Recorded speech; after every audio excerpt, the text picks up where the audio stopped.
Iniciamos agora o programa Diálogo Espírita, hoje recebendo Rosane Nicéias para falar sobre evidências científicas de vida após a morte. Tudo bem, Rosane? Tudo bem, Ana Cláudia. É um prazer recebê-la, viu? Obrigada, mas é um prazer também estar aqui com vocês. Rosane, para a gente poder iniciar, eu quero te pedir uma prece. Por favor. Pois é. Senhor Jesus, diante de nós a tua imagem. E sempre que te procuramos, divino amigo, podemos encontrar-te, disponibilizando-nos a nos ajudar nas nossas necessidades.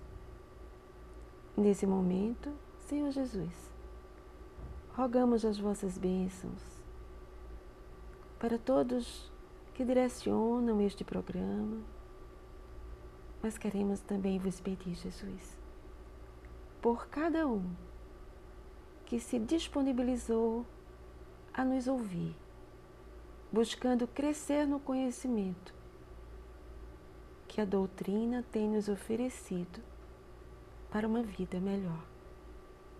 Que a tua paz, Jesus, a nós oferecida, continue ainda assim o sendo, Senhor. Assim seja. Rosane, qual a importância de falarmos sobre vida após a vida? Bem, Ana, nós pensamos da seguinte forma. A partir do momento que nós podemos fazer um planejamento, se nós soubermos que o nosso tempo de vida não é tão limitado como pensamos, esse planejamento deverá ser feito com muito maior qualidade. E assim sendo, somos nós mesmos a vivenciar essa melhor qualidade. Uma construção nossa para um futuro melhor. Agora, Rosane, quem somos nós? Nós somos muito mais do que a gente pode imaginar. Olhamos, identificamos as pessoas, mas será que somos só isso? Acreditamos que somos muito mais do que isso. Somos espíritos imortais. Viemos, estamos e seguiremos. Por que alguns insistem em negar a existência do espírito?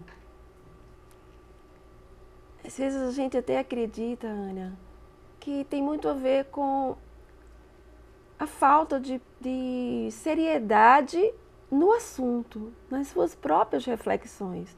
Talvez seja mais cômodo um sim ou um não do que um pensar. Por que um sim ou por que um não? É nessas perguntas, são nessas buscas, nesses questionamentos que a gente pode conseguir um entendimento melhor sobre nós mesmos.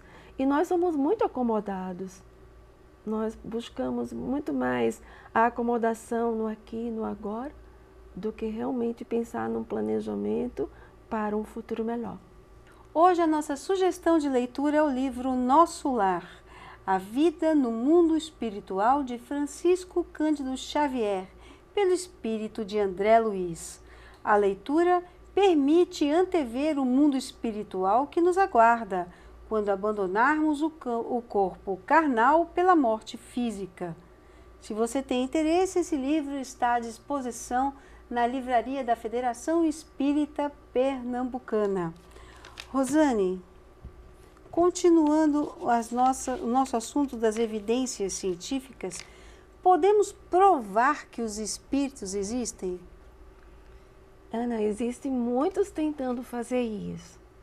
Mas a prova é muito difícil, até porque o nosso material de pesquisa não é tão fácil de ser palpável, de ser analisado. Então, existem muitas evidências, mas provas que a gente pudesse, como as ciências exatas nos trazem, ainda não as temos assim. Agora, Rosane, o que acontece com o espírito na hora da morte? Na hora da morte, o espírito continua a sua trajetória. Às vezes a gente costuma dizer, se a gente vive bem, a gente morre bem. Então é uma construção, né? Como vamos estar depois da morte? Como estivermos quando em vida, porque é só uma continuidade. E uma das coisas assim que deverá nos ajudar bastante é o conhecimento. O próprio Cristo nos diz: conhecereis a verdade e a verdade vos libertará. Então, a partir do momento que nós buscamos essas verdades, elas vão se tornando inerentes a nós e vamos vendo que a vida não encerra, a vida será sempre vida, numa ou noutra instância. Rosane, e todas as religiões acreditam na existência do espírito e na sua sobrevivência após a morte? Sim, nós acreditamos que sim, porque as religiões, de uma maneira geral, tratam do espírito em si. Todas as religiões são espiritualistas, acreditam na sobrevivência, não necessariamente do espírito, de uma alma, de uma consciência, mas cada um usa a sua forma de linguagem. Mas todas sim acreditam na vida após a morte. Agora, Rosane, quando realmente começaram as pesquisas científicas sobre a sobrevivência de um ser após a morte do corpo biológico?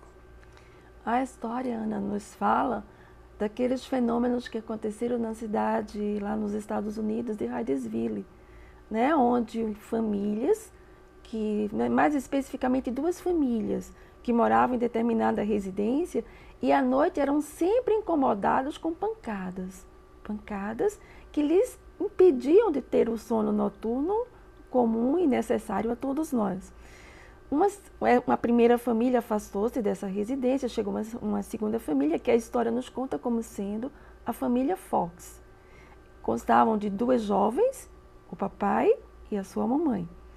E com os 3, 4 meses de vida nessa residência, as pancadas voltavam a acontecer e sempre à noite, tardes da noite.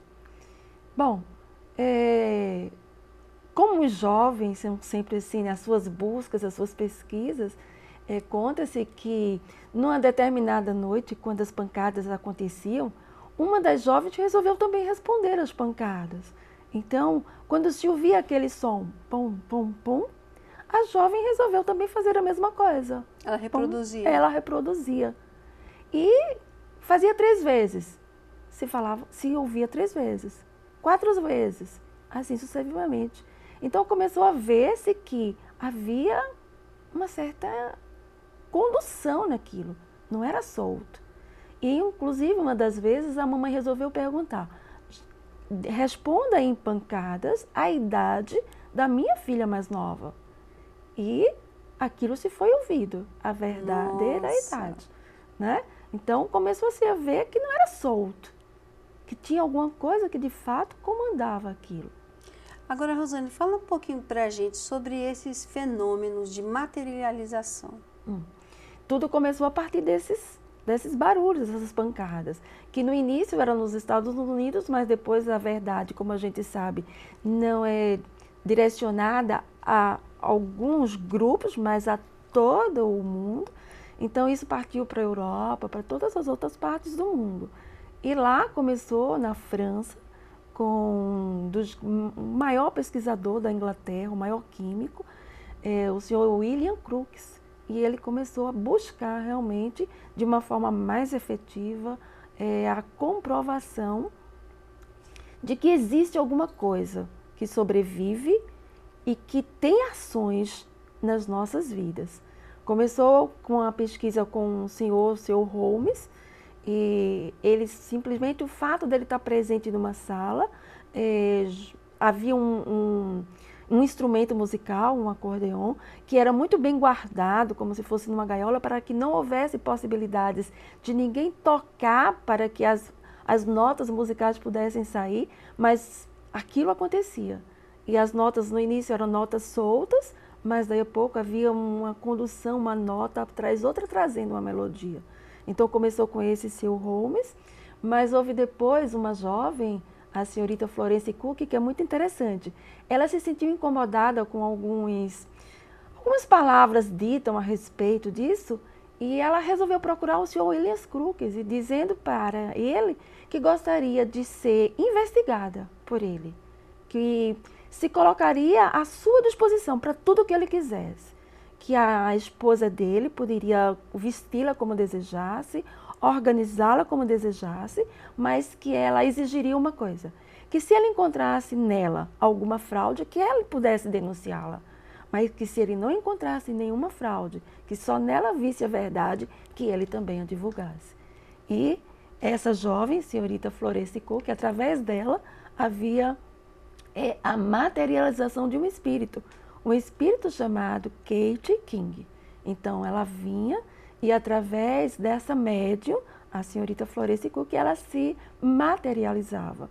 E fotografias foram tiradas e havia mesmo momentos em que esse senhor William Crookes, ele mesmo poderia caminhar com ela na sala, na frente de outras criaturas, como se estivesse caminhando com uma pessoa, como nós poderíamos dizer, viva.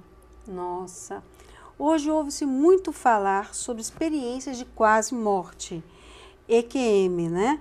Sim. E o que se teria a falar sobre esse assunto? Seria uma evidência da existência do espírito? Sim, Ana. Mais uma evidência, né? Existe o Dr. Raymond Moody Jr., que tem mais de 2.000 casos estudados. E são casos assim muito interessantes, onde pessoas que passaram por experiências difíceis durante a sua própria vida na questão da saúde física, né? E experimentando de fato a morte, mas conseguindo retornar à vida nesse corpo físico. E muitas delas trazem as lembranças do que vivenciaram nesses momentos e foram relatados e são evidências bastante fortes para quem tem apenas um pequeno desejo de acreditar em alguma coisa que sobreviva à morte. Tem bastante subsídios para isso. Agora, e as lembranças das vidas passadas? Também, esse já é um outro profissional, um outro psicólogo, o Dr. Banerjee, que ele tem vários estudos sobre isso, inclusive também um outro médico psiquiatra, o Dr. Banerjee é da Índia, mas ele também fez muitos estudos, mais de 1.000 casos estudados, e existe o Dr. Ian Stevenson, nos Estados Unidos, que também estuda sobre isso, e são inúmeros casos dessas lembranças. Na Índia tem muitos casos, Muitos, né? sim, porque a própria religião, eles já trazem em si essa consciência de que a vida é sucessiva. Tivemos, estamos e continuaremos tendo. Então isso favorece para que, acreditamos, muitas crianças já venham com essas percepções, lembranças de vidas passadas. São muitos os casos e casos bastante interessantes. Muitas vezes a própria criança, com toda aquela sua singeleza, dizer: quando eu tinha a tua idade, eu trocava a tua fralda. Então, como uma criança falando com seu papai, mas que em vidas passadas ela teria sido o inverso, o papai do seu papai. Fantástico. Agora, e as visões no leito de morte, né? Várias pessoas relatam isso, tá se aproximando da morte. Ah, eu vi isso. Ah, o quarto do hospital não era assim, era assado. Como é isso? A gente até acredita, Ana, que isso seja assim, parte da misericórdia divina. Porque às vezes a gente não tem conhecimento e o que nos dá medo é justamente a falta desse conhecimento. Desconhecido, né? Então, a partir do momento que a gente se aproxima um momento difícil, que a gente pode acreditar que seja, principalmente para aquele que não esteja preparado, e de repente começa a ver um ente querido que já está num outro plano de vida, a coisa é possível que fique bem mais fácil. Poxa, se eu sei que mamãe já está do outro lado, e de repente eu estou num momento difícil, já pensando, sem querer pensar, mas pensando que vou morrer, de repente eu vejo mamãe, vejo uma tia, vejo um amigo, aquilo eu acho que vai me dar mais segurança. E são relatos e relatos que existem, né? De que nossos entes, quando estão conosco, começam a ver aqueles seus familiares que já não estão conosco, até assustando muitas vezes aquele leigo que não conhece, né? Agora, e as transcomunicações, né? São instrumentais, estariam a comprovação da sobrevivência do espírito após a morte, ou seja, a psicografia, a psicofonia. Seria uma comprovação? Sim, é uma outra, a gente poderia considerar também como sendo, mas como pode-se pensar que é fruto da mente, fruto da ideia, a gente sempre fica com margens para não ter uma evidência científica comprovada, né? Mas a gente poderia pensar realmente como sendo, porque são muitos os casos, né, em que nos são trazidas histórias em que ninguém sabia. E de repente aquilo está sendo relatado, somente conhecido por alguém. Então, tem que ter alguma coisa além disso, que é preciso que a gente tenha olhos de ver e os ouvidos de ouvir.